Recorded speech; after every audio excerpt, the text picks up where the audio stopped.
I would like to share my view on death, what it is, and why it happens. Obviously this is a huge topic, right? And like I said, this is my view. It's my current understanding at this time. And I'll make another video in the future about knowing versus believing. Some of this stuff I know, others of it I believe. And I try to differentiate where I know versus where I believe without sounding arrogant about like I know this or I know that.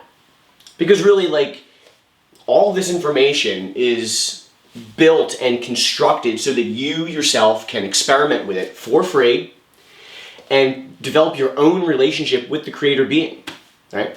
Because I feel that the creator is loving in the sense that she has constructed this reality to operate under a set of laws and principles that apply to all of her children. Now, we project man's erroneous authority onto God. So, like, when we see inconsistencies in man's law, like if you have a lot of money, you don't really have to. Well, let's just say if you have a lot of money, you certainly get some amount of privilege in society, and certainly you have more opportunities afforded to you. Okay, let's keep it at that. So that teaches us that man's law is corrupt and inconsistent and unpredictable. Okay? Whereas God, I feel, is totally consistent and totally predictable once you start to recognize her law. Okay? Now, all that being said, we are a soul-based being, okay? The soul is a container of emotions made of desires, passions, memories, and feelings, okay? Beliefs. And then that condenses down into our spirit body through which we are able to navigate the spirit world.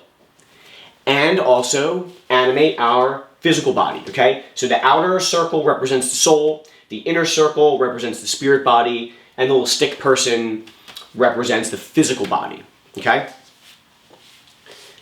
Now, we've talked before about the law of attraction, and this is that the soul is built in such a way that it is always attracting events.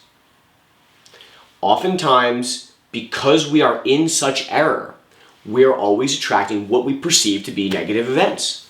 Of course, there is no negative or positive. There's just what we are attracting, okay? If we remove some of the error from our soul, then we start attracting more loving and joyful and peaceful and just generally loving events, okay? The reason why is our soul wants us to get us to feel out our suppressed emotions so that we can do this, right? That's a loving law, okay? Like, imagine, essentially, this is kind of like what we're all doing, right? We're all walking into walls, okay? All day, every day, we're just walking into walls, okay?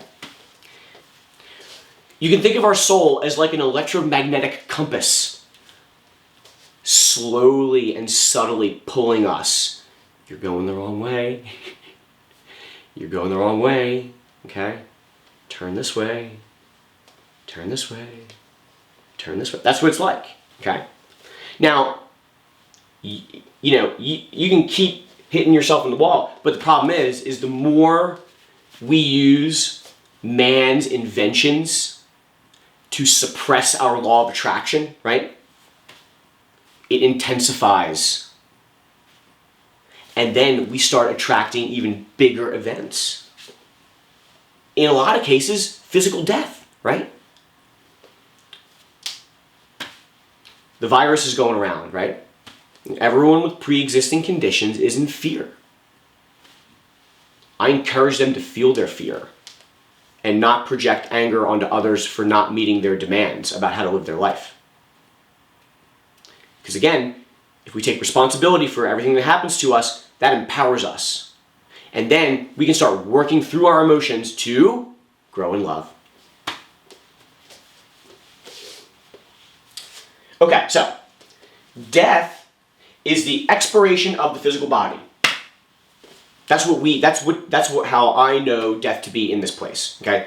Is the expiration of the physical body. Is that a bad thing? Is your physical body in a horrible, weakened state? Why is it that way? Why do we age? What even is aging?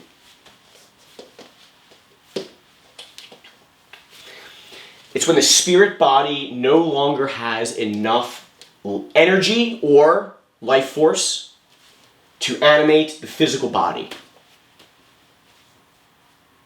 When the spirit body does not have enough life force to animate the physical body. Now, of course, that discounts that through violence, your physical body can separate from the spirit body via the so-called silver cord snapping.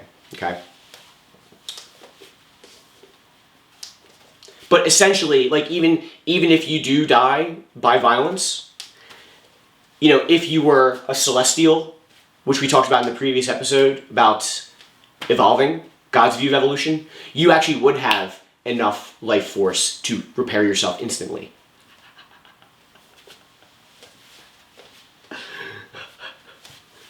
If you wanted to, maybe you don't want to.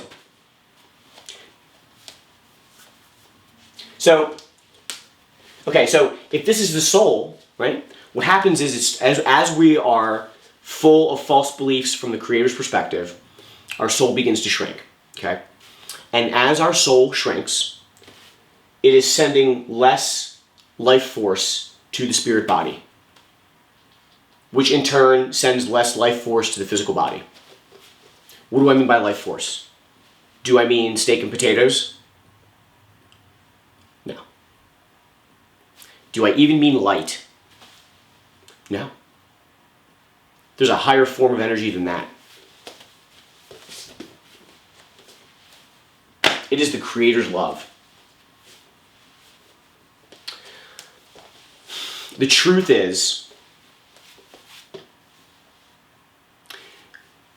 there is energy that exists in this place that we can utilize and live off of. That's part of the natural world. Because the Creator designed us with free will. And you know what? We can and do turn away from Him. We say, I don't want to do it your way. I want to do it my way. I want to be self-reliant. Not the same as self-responsible. Those are different concepts. I want to be self-reliant. I'm going to do it my way. Okay? The Creator says, okay. But as you are filling yourself full of error and suppressed emotions, your life force or your ability to receive God's love is decreasing. You're no longer growing in love. Okay? Because we're full of error and we refuse to address it and acknowledge it. Okay? So our soul starts to shrivel. And that makes our spirit body weaken. Okay? Until gone. Right? The physical body expires. You still live on as a spirit. Now, what does that mean then in terms of our physical death? Well, our physical death is a law of attraction event to get you to feel your suppressed emotions, which you can do as a spirit. Absolutely. For all the spirit friends out there, you can feel your emotions just like you can in the physical body, okay? That's how it works. Like, we have addictions. Let's say our addiction is, we're going to heaven, okay? And guess what?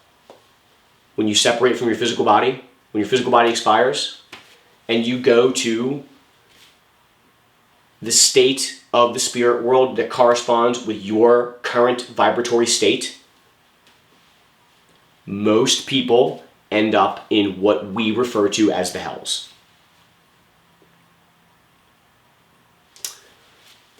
They can change and they can grow, okay, by receiving God's love. But that's part of an event to get you, as a spirit, or a physical person to feel out your terror. There is a global, it's something we all share as humans. We have this global sense of extreme, intense fear inside of us. And it's there because as perfect soul-based beings, being incarnated into a spirit and physical body from human parents in this place right now in this time is hell. Is a version of hell. So as a child, I mean, just imagine this, right? You go from being perfect and you go from being a perfect human, that every emotional thing that you think or feel or project is in agreement with the Creator's view. And then you start suppressing fear. That's why children cry all the time. They are attempting to heal. You know, I've taken interest in learning about various Supreme Court cases. And there's a podcast called 5 to 4 that I would recommend for people if you want to, learn more about some landmark cases that have occurred here and their effects, and some of the legal reasonings, justification, and rationalizations for some of those decisions. It's pretty interesting stuff. I encourage you to check it out if you're interested. And there was a guest on one time, and they were talking about what would we want in its place? And none of the people on the podcast could really come up with any good ideas. But you know what I think would be a good idea? Like a Supreme Court of children.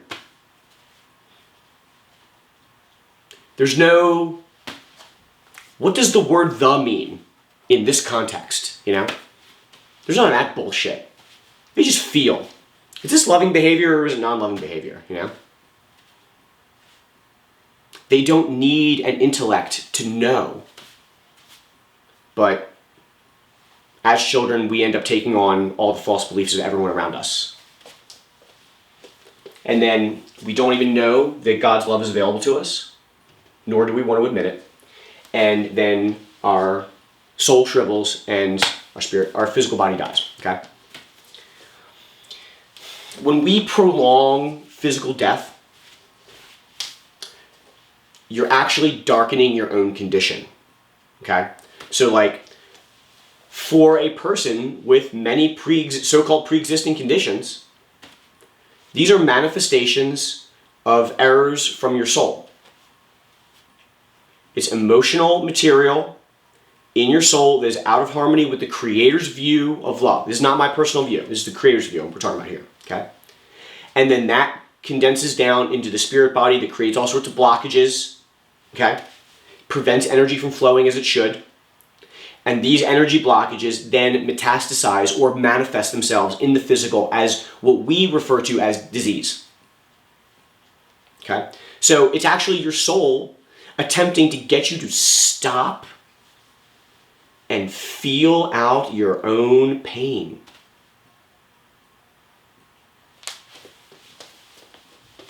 So let's take a guy like David Rockefeller, famous American banker and so-called philanthropist. His physical body has currently expired, but he had 7 heart transplants. That is a being who has a total lack of love in their soul and needs attempts to heal themselves. We talked about in the previous video medicine versus sorcery versus healing. He was so-called attempting to heal himself via his physical body by putting in a new part and piece.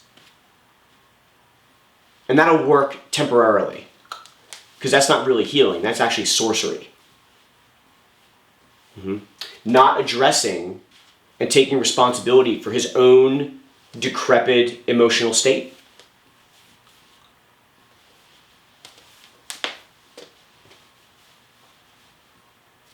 Refusing to feel his sadness. You know, if you think about it, you know, the darkest ones out there have the most amount of sadness inside of them.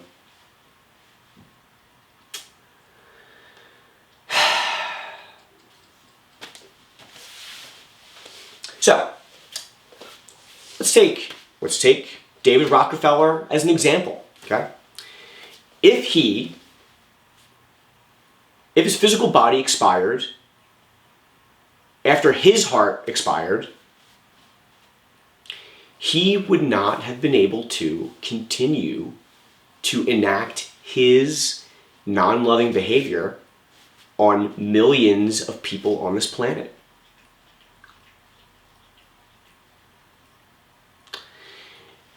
His heart giving out is his soul attempting to tell him, you lack love in your soul. And you will continue to weaken. And this is a blessing, that you need to examine your own emotional state. But we say, no, you know what, I got some money, I'm going to prolong my physical life. Because why? Because I fear death. Why? Because you're living out of harmony from the Creator's perspective and love. Your spirit body actually knows where you're going to go, because you go there in your sleep state, which we've talked about in previous videos. Okay? So, actually, if you prolong your physical death, unless you're doing... Now, of course, you can be doing the emotional work, right? And that would be you using your effort and life and ability in a loving way to improve yourself. And the Creator loves that. The Creator loves when her children take responsibility for themselves and attempt to work on themselves, when they attempt to grow in love and develop a relationship with her. No matter where you are in any of this, you know? It's so awesome, you know? Every single one of us has the ability to do that at any time. For free. That is our life force. God's love is our life force. You think there's steak and potatoes in the spirit world? Do you think steak and potatoes are food? No. That's the problem. We think we're eating food. We're not actually getting any energy. But if we receive God's love, it's all the energy we need. Okay. That's enough for now, okay? But again, for your, if you've got relatives who are deceased, they're not actually gone. They have a spirit body. They continue on. You have the ability to communicate with them if you want, okay? Physical death is a law of attraction event. It is loving, okay? That being said, it is an event to get you to feel out your terror and feel out your grief, just like we are attempting to do here in the physical in order to grow in love and develop a relationship with the Creator being. Good luck with this, friends. Love and peace.